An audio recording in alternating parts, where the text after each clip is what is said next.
এই আইন আনা হোক, বিধবা মেয়ের পিছনে যদি কেউ লাগে, হ্যাঁ, সেই মেয়েটা যদি প্রমাণ দেখাতে পারবে, হ্যাঁ, তো তার সঙ্গে যেন বিয়ে দেওয়া হয়, নাহলে তার বিরুদ্ধে কোনো কঠোর কোনো শাস্তি, হ্যাঁ, একদম আইনতভাবে করা হয়। এই আইনটা যেন আনা হয়, কারণ একটা মেয়ে কখনো, একটা বিধবা মেয়ে কখনো আগে আগে কারো পিছনে লাগে না, ঠিক আছে? কিন্তু সেই মেয়েটার নামেই দোষ দেওয়া হয়, বিধবা মেয়েটার নামেই দোষ দেওয়া হয়। কেন দোষ দেওয়া হবে? বলবে তুই কেন লাগলি, তুই কেন গেলি, তুই ও বললি কি তুই রাজি হবি, কেন করবে? একটা মেয়ে সহজে রাজি হয় না, ঠিক আছে? তাকে এমন ভালোবাসা দেখাবে, এমন কিছু দেখাবে, সে বাধ্য রাজি হতে বাধ্য, ঠিক আছে? রাজি হতে সে বাধ্য। কেন সবসময় বিধবা মেয়েদের দোষ দেওয়া হবে? কেন কেন আসবে সে দেখে? তারা দেখে কেন আসবে? সে যেই হোক না কেন, তার তো বুদ্ধি আছে, কিসের জন্য আসবে? যদি তোমরা পারো এটা, যদি কারো ভালো লেগে থাকে তো ভিডিওটা প্লিজ শেয়ার করো, অনেক অনেক ভাইরাল করে দাও ভিডিওটা, ঠিক আছে? আমি একটা বিধবা মেয়ে হয়ে বলছি, আমি আমি শক্ত বলে আমি ইয়ে নিজে সার বুঝতে শিখেছি বলে সব মেয়েরা তো সমান না, সবার মন সমান হয় না, ঠিক আছে? কিন্তু কেন এরকম, কেন বিধবা মেয়েদের দোষ দেওয়া হবে?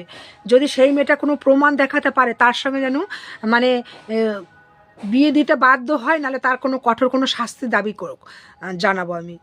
সে যদি প্রমাণ দেখাতে পারে, মেয়েটার কেন, যারা দোষ দেবে মেয়েটার বিরুদ্ধে, মেয়েটাকে, তাদেরকেও কিছু বলা হবে, তাদের বিরুদ্ধেও কোনো শাস্তির আইন আনা হবে।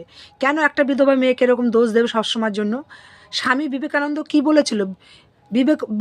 বিধবা বিবাহ আইন এনেছিল, ঠিক আছে? আর এখনকার যুগে কি হচ্ছে, শুধু বিধবা বিধবা মেয়েদেরই দোষ দেওয়া হয়। কেন দোষ দেওয়া হবে? যারা আসে তারা কি বুঝে আসে না? যদি তোমরা চাও, যদি ভিডিওটা ভালো লাগে থাকে, আমি সত্যি রেগে যাচ্ছি, আমার একদম ভালো লাগছে না, কারণ আমি একজন বিধবান, ঠিক আছে? কিন্তু হ্যাঁ, আমার পিছনে যে লাগেনি লোক, সেটা না, লেগেছে, কিন্তু আমি শক্ত বলে তো সব মেয়েরা শক্ত না, সবার সবার মন তো সমান হয় না। আমার শাশুড়ি আছে, আমাকে খেতে দেয়, সবার শাশুড়ি তো সবাইকে খেতে দেয় না, ঠিক আছে? তাও খেতে দিলেও আমাদের অনেক কষ্ট সহ্য করতে হয়, যে খেতে দেবে তার কথা সহ্য করতে হবে, ঠিক আছে? আর একটা সুন্দর মেয়েদের তো মানে কোনো কারোর সঙ্গে কথা বলাই যাবে না, কিছু করা যাবে না, সব সময় তার পিছনে লেগেই থাকবে লোক। ফোনে মানে কথা বললে ভাববে কার সঙ্গে কথা বলছে। কেন এরকম হবে কিসের জন্য? যাদের স্বামী আছে তারা কি কিছু করে না? তারাও করে, তারা আরও বেশি করে করে, স্বামীর সামনে থেকেই করবে। স্বামীরা পাহারা দেবে, খেতে পারবে না, যখন চলে যাবে তখন কাঁদবে, হায় হায় মাথা হাত দিয়ে কাঁদবে। যদি তোমরা ভিডিওটা ভাইরাল করো, তো এই আইনটা যেন আনা হয়, সরকারকে বলো।